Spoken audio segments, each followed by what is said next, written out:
Hello everyone. We are starting a new communication program where I will speak to you rather than having you read a long, boring report. So watch for these video reports as information comes my way. On with the report. What a week it has been. We all have those weeks that when we wake up on a Monday morning, we say to ourselves, we can do this, and here goes. And this past week was one of those.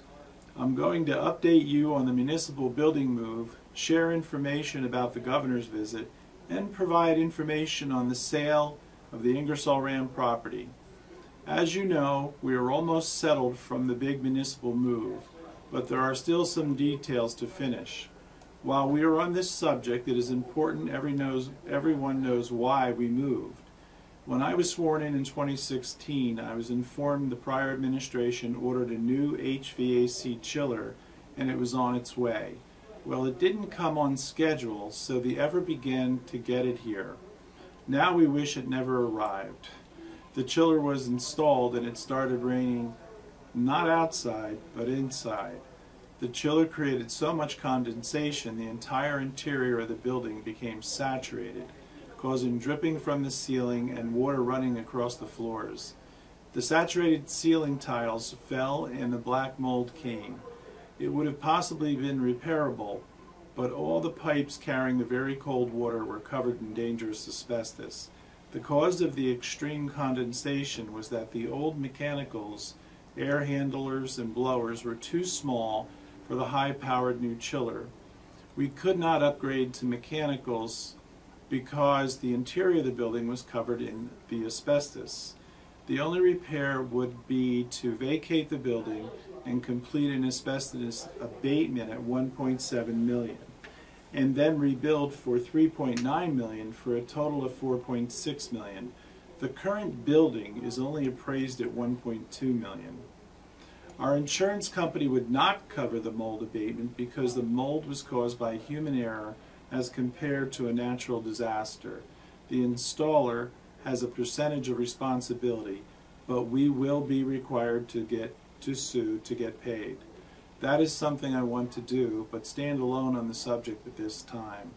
Although you heard I wanted to spend millions when we could build new for $1.7 million, it was simply not true. Councilman Lutz came up with a very good idea to rebuild on property the town already owned, the Armory. This was a great idea, saving us money and not having to buy more property.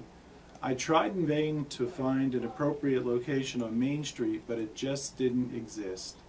The council still wants to study the Corliss Avenue location for an additional $45,000, but it would not work unless the library was used to compensate for the lack of space in the current municipal building. This is something I am seriously opposed to. I consider our library to be the heartbeat of the town. As mayor, I was extremely pleased to receive a call that our good friend Governor Phil Murphy was coming to town. His purpose was to announce that New Jersey has joined the surrounding states of Delaware, Pennsylvania, and New York in having a no fracking ban, which will protect the Delaware River. We were honored he chose Phillipsburg for the press conference, and it was my pleasure to introduce him. But we were more thrilled he spoke about a hopeful future for our town. That message was important to us all, as good things are to come our way. Since then, I've received 2 personal text messages from the governor that he will be back this summer with his wife Tammy to spend some time in Phillipsburg in the warmer weather. The most tense part of the past week was the sale of the Ingersol property from Opus KTV to a new company called Bridge Development. The developer's agreement for the site required my signature. The problems that we were faced with included Opus KTV owed the town $32,000 for DEP permits, fines, and escrow payments to our attorneys, engineers, and code department. Additionally, at some point during the last administration, the town took ownership of a landfill near Green Street. Taking title to a landfill is a very serious financial liability, and I wanted the town's name off the deed as owners. Although I was pressed by council to immediately sign the transfer of agreements, we needed to review what was owed to the town by Opus and we insisted that the town's name be removed as owner of the landfill. Although it came down to 3 hours before the closing on Wednesday, a partner of Bridge Development stepped up to the plate and agreed to pay the Opus debt to the town and have the town's name removed from the landfill and become part of their ownership. Our residents should know Bridge Development is a nationally known company and has large projects all across the U.S.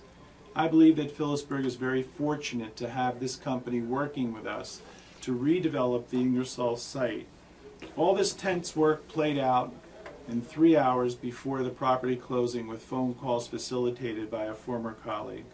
Kudos to Bridge Development partner Jeff Milanick for stepping up and agreeing to make the town whole. Although it was tense holding off until the last minute, it was well worth the effort for the taxpayers of Phillipsburg. The town will now see rapid construction and hundreds of jobs created sooner than later without the liability of owning a landfill. I hope that you had find this information presented was useful, and I thank you for listening.